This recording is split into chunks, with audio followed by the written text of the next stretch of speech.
Hello everyone, I'm Rajendra Prasad.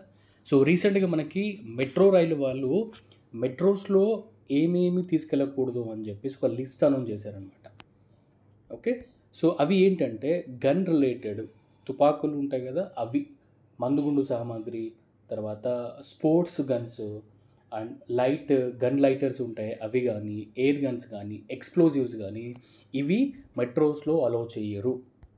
And వీటితో పాటు మనకేంటంటే టూల్స్ కొన్ని మనకి ట్రావెల్ చేస్తుంటారు, కొందరు పని వాళ్ళు ట్రావెల్ చేస్తుంటారు, వాళ్ళతో పాటు కొన్ని టూల్స్ తెలియకుండా తీసుకెళ్తారు. అప్పుడు ఏమవుతుందంటే అక్కడ చెక్ చేసేటప్పుడు ఏమవుతుంది అంటే సెక్యూరిటీ గారు వీళ్ళని ఆపుతున్నారు. సో అందుకే మనం మీరు ఏం చేయాలంటే కొన్ని రకాలవి తీసుకెళ్ళకూడదు పరికరాలు. ఏంటంటే గొడ్డలి, గడ్డపార, సుత్తి, రంపం, ఒక 7 ఇంచెస్ కంటే ఎక్కువ పొడవైన screw drivers, cutting players and knifes, okay, కత్తులు, 4 అంగుళాల కన్నా ఎక్కువ పొడవున్న బ్లేడ్స్, ఇవన్నీ కూడా మనం అలో చేయరు.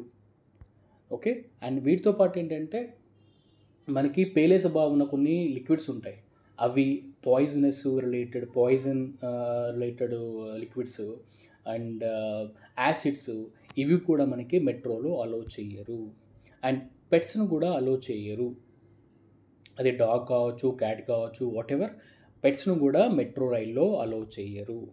అండ్ కొన్ని రకాల పదార్థాలు ఉంటాయి, ఫర్ ఎగ్జాంపుల్ బోన్స్ కానీ, ఫెర్టిలైజర్స్ కానీ, తర్వాత మనకి కుళ్ళిపోయిన మాంసం కానీ లేదా మాంసం కానివ్వండి, అండ్ సీల్ చేయని ప్లాంట్స్ని, ఓకే, ఇలాంటి లిస్టెడ్ ఉన్న ఐటమ్స్ కూడా మన హైదరాబాద్ మెట్రోస్లో అలో చేయరు. అండ్ ఎస్పెషల్లీ ఫైర్ క్రాకెట్స్ కూడా అలో చేయరు. ఎందుకంటే ఇవన్నీ ఎందుకు ఇలా ఇన్ని కండిషన్స్ పెట్టారు అంటే మన సేఫ్టీ గురించే కదా. సో మనం వెళ్తున్నప్పుడు అనుకోకుండా మనకి వీటి వల్ల ఏమన్నా నెగిటివ్ ఇంపాక్ట్ ఉంటే ప్రతి ఒక్కరికి ఇంపాక్ట్ అవుతుందని చెప్పేసి ఇవి కూడా అలౌ చేయట్లేదు. అండ్ ఫైనల్గా లిక్కర్ తీసుకెళ్ళచ్చా లేదా? సో ఇక్కడ లిక్కర్ ఏంటంటే తీసుకెళ్ళచ్చు, బట్ కండిషన్ ఏంటంటే ఆ లిక్కర్ బాటిల్స్ 2 ఉండాలి, అవి కూడా సీల్డే ఉండాలి. అలా కాకుండా సీల్డ్ చేయని లిక్కర్ని తీసుకెళ్ళడానికి పర్మిషన్ లేదు.